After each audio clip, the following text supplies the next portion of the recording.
Hey guys, welcome back to some more reviews. The Explorer of Horror here, Horrorboy465, and today we're continuing our reviews on the Cannibal franchise, probably the last review we'll be doing in a while, and that is on Zombie Holocaust. Now, Zombie Holocaust came out in 1980, gets a 5.3 on IMDb, directed by Mario Gorlami. Also, I think maybe he was going by a fake name at this time. Because it says Mario Gorlami, but also says as Frank Martin. So, I don't know. It says Frank Martin, but I don't know. Maybe he was going by a different name at that time.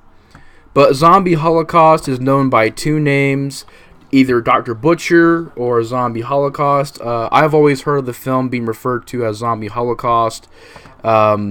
And this movie came out before Cannibal Ferox, so technically speaking, I should have reviewed this movie before Cannibal Ferox.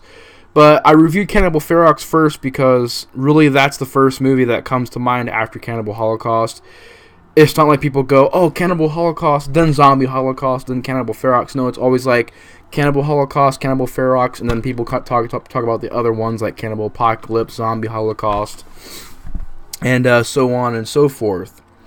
And I don't know too much about the backstory of this movie. I know that it was working with a very low budget, obviously. And I like what they did with this movie as far as the concept goes. And this DVD is actually very cheap to pick up. I got it for like $3, maybe $2. And it does have some decent design on it. Has a little booklet it comes with where you get scenes. I'm trying to see if there's any nudity. I don't want to risk it. I think there's some nudity on it. But I think I just showed that on camera. I don't know. There's not like really bad nudity, but there is some in it. So hopefully I didn't just flash the screen with it, but we'll find out. But it does come with a booklet. Comes with a pretty cool disc, which has a scene from the film. It's pretty cool. This movie I was interested in seeing, as well as Cannibal Apocalypse, because these were really some of the more well-known movies that come out after Cannibal Holocaust. Of course, there were cannibal films before Cannibal Holocaust, which I've also heard about. But these are the ones that were kind of famous after Cannibal Holocaust. Stuff like Cannibal Ferox, Zombie Holocaust, Cannibal Apocalypse, Massacre at Dinosaur Valley, all kinds of movies that came out after Cannibal Holocaust. And I actually think this movie is pretty decent. I know it gets kind of a low rate on IMDb. 5.3 really isn't much for this film. But to me, this movie is definitely interesting. It's very, very interesting. That's what drove me to this movie so much, is the concept. Because essentially what you have with this movie is a Lucio Fulci-esque zombie movie combined with a, classic cannibal late 70s, early 80s feel, with the gore, people being eaten alive by cannibals, cannibal torture, but you're also having zombie gore scenes, and you're having zombies biting people. And to me, I found that to be a very interesting concept. That's one of my favorite things about this movie, is that it's taking two film genres that are very interesting. They both kind of have their own followings. The Italian zombie movies that are filmed, such as Zombie and The Beyond and City of the Living Dead, those are Lucio Fulci films. There's also plenty of other Italian zombie horror films. And then there's the Italian cannibal films, such as Cannibal Holocaust, Cannibal Ferox, Jungle Holocaust. There's all kinds of cannibal films that came out in the 70s and 80s. And what this movie does is it takes both of those and it blends it into this film. And I really enjoy that. And surprisingly, it has more going for it than just the gore. You have some cast members from both Cannibal Holocaust and Zombie. Lucio Fulci Zombie coming in this movie. You have Ian I can never say his name. Ian McGallick coming back from Zombie. Which is really cool because he does a pretty good job in this movie. Pretty much playing the same character He's really not that much of a different character in this movie, but I can kind of deal with it. You also got other characters that kind of do their job. You got the lead girl, Alexandria Deli Kali, and I think she's hot, and she can also act pretty decently. Or you can tell she's at least trying to, but the dubbing doesn't really help her out that much, and we'll get to that in a second. But I don't know about the story of this movie. I cannot say the story is the greatest because it's kind of a cheesy story. But really, you don't go in these movies for stories and acting. You kind of go into it knowing it's going to be really gory, it's going to have lots of blood and gore, and you're usually going to have lots of boobs. So, those are kind of the things that back in the day when these movies were being made, they kind of targeted that. So, for me, the pauses for this movie, first of all, let's get to the story. Pretty much, the story of Zombie Holocaust is there are bodies being taken from this morgue, and body parts being taken from this morgue, and nobody knows who's doing it. And one night, somebody spots this person who happens to be a cannibal, who's stealing these body parts, and he ends up. I think they actually end up. I think it's the lead girl and Ian McGallick. They see this guy, and he jumps out of a window and kills himself, and they're trying to figure out what's going on, and they're pretty much trying to figure out why these bodies are being taken and what's going on, because they find his body and you could tell it's a cannibal, and he has this weird symbol on him. And the girl, I guess, knows a little bit. She studied a little bit about tribes and the Aztecs and stuff like that, and she kind of knows, other cultures. She studied different things, and she knows what this logo, this symbol is. And she's trying to do some research on it, and she ends up, finding out that there's research on about these cannibal sacrifices and stuff like that. And it all ends up pretty much them going to this island that they got to go to, and they meet this doctor there. And while they're there, they run into cannibals. You have some crazy gore scenes that come out of nowhere. And that's the thing about this movie, is that it gets gory, but you don't really expect it to be that gory. Like, you expect it to be kind of like, yeah, it's gory, but it's low budget, so it really shouldn't be that good of gore. But honestly, the gore in this movie is pretty gross to watch. There's a lot of crazy scenes, mainly with the cannibals, because they just, start eating people alive, and it gets really crazy when you see that. Basically, they're in this jungle, they go in this jungle, and they've been set up by this doctor who purposely sent them out to this other, I think it's another island, actually. And while they're there, they're running up with these cannibals, and half their team gets killed, and, well, pretty much most of their team gets killed. It's just the lead girl and the Dr. Peter character, or the Peter character. I think his name was Peter in the last movie, too, in the zombie film. I think it was. Correct me if I'm wrong, but I think his name was Peter in that movie too. So it's kind of weird. He's pretty much coming back and playing the same character again. Looks the same, sounds the same, acts the same. Is pretty much the same guy. Only in this movie he's a doctor, or I think he's a doctor, or maybe he's even a cop. And he was also a cop in the last, or he was a reporter in the last movie. So I don't know. He just went the same exact character. And while they're out there, these cannibals attack them, and then all of a sudden, these zombies start showing up, and they gotta deal with that. And there's people being attacked by zombies, and when they get back to the other island, they find that this doctor is taking these bodies out of morgues and making zombies out of them. He's kind of using the cannibals to help him out.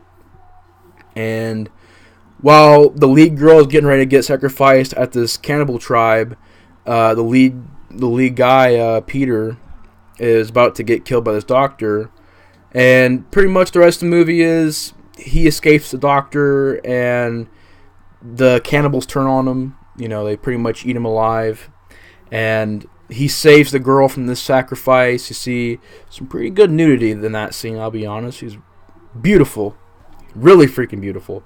But they're getting off this island. They pretty much leave the island, and that's pretty much the gist of the story, is that they get off this island and escape, and that's pretty much the end. And I will say this, the story's not that bad, but it's kind of like one of those stories where it kind of goes all over the place. at the beginning of the movie, you're kind of figuring out, okay, well, it's cannibals, and, well, this is why they got to do this sacrifice. And the sacrifice really isn't even a big part of the story. It's just kind of like a side, like a background storyline. It's like a subplot. They don't even really touch on that much. And they're trying to take these two worlds and combine them together, and they're not doing it in the right way. For me, you didn't need a doctor in this movie, making zombies. You just needed cannibals out in the jungle and having zombies out there too. You can even have on the same island from Lucio Fulci's zombie and just have it to where there's cannibals on it as well, which it'd be like where they come from, but you can kind of explain it. It's a horror film. You can kind of get away with it if you really tried to. And you just have these people on the island trying to get off of it, and they got to deal with cannibals and zombies. It's done in this movie, but it's not done to the fullest degree that it could have been done.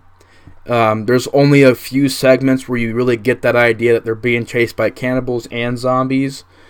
And I'll get to the zombies in a second and why they don't really work in this movie, because the zombies are kind of a problem in this film. It's a good idea, really good idea, but they kind of dropped the ball on the zombies. The cannibals were great. They were ruthless. They were just, crazy. They looked creepy. They did all kinds of crazy stuff, but the zombies in this movie were just really not doing it for me. And I guess now it's time to get into the positives and negatives of this film. Positives, the gore effects are fantastic. You got people getting limbs cut off, people getting eyeballs gouged out. There's just all kinds of crazy special effects going on in this movie. They're all practical effects, so that's definitely a plus.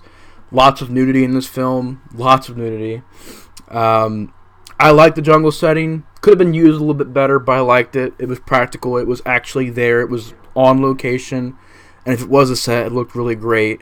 So the jungle was used very well. I like the isolation of being on this island.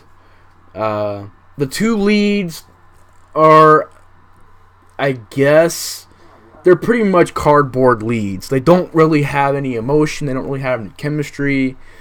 But they're not the worst. They're just not very good at the same time. Besides that, and also just the idea, the main draw to this movie is the idea.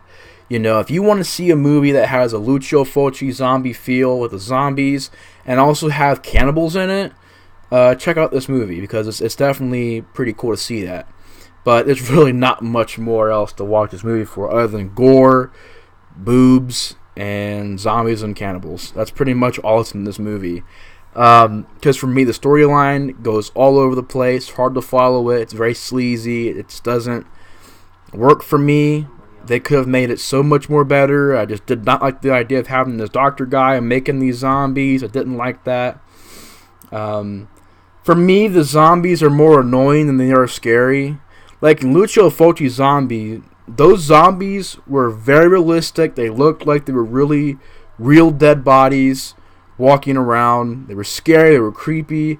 In this movie, the makeup effects on these zombies, and I'm disappointed because the rest of the makeup effects look fantastic. The gore scenes look fantastic.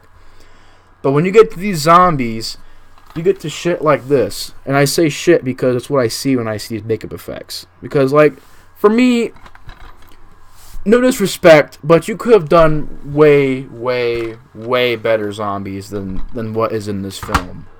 There's not really many zombies at all. And if they are there, they look like crap. They look like shit, because it looks like they pretty much put Play-Doh all over their head and then just painted them either red or gray or blue, or they painted them random colors. They don't really look like zombies. They look like just things that have Play-Doh on them, and they just kind of paint them up. It just looks really, really, really bad. You want to do it the easy way? Go Dawn of the Dead. Dawn of the Dead, they just paint everybody gray, and that's zombies. That's pretty good. It worked in that movie. But if you're going to do Lucio Fulci-esque zombie, having zombies in the movie, like Lucio Fulci inspired, then get with that makeup effects artist, because these zombies look horrible in this film. And they all make the same noise. Like, the groan they use for the first zombie you see, which is this zombie, every other zombie sounds like it. It's the same groans the whole film. Even like girl zombies make a dude groan. And it's just like, it's awful. It's really bad. So they really dropped the ball on the zombies in this movie. For me, the music, besides the opening song, the rest of the music I didn't really care for. The opening title sequence is actually pretty creepy. Songs like a heartbeat sound. They add these really dark tones to it. Pretty creepy. Besides that, the rest of the movie's score I didn't really care for. Really bad, awful dubbing, bad characters, bad story. So really, the only thing that they can go to this movie for is the gore, the boobs, and the fact that we got cannibals and zombies in the same movie. Besides that, though, the movie's kind of harmless. It's not great, but it's not horrible. It's not horrific. It's not like it's a terrible, awful film that I can do a rant on and destroy. It's just kind of meh. It's there. It's what you take from when you watch. It's what you take from it. If you watch it and you really enjoy those aspects, you'll really enjoy the film.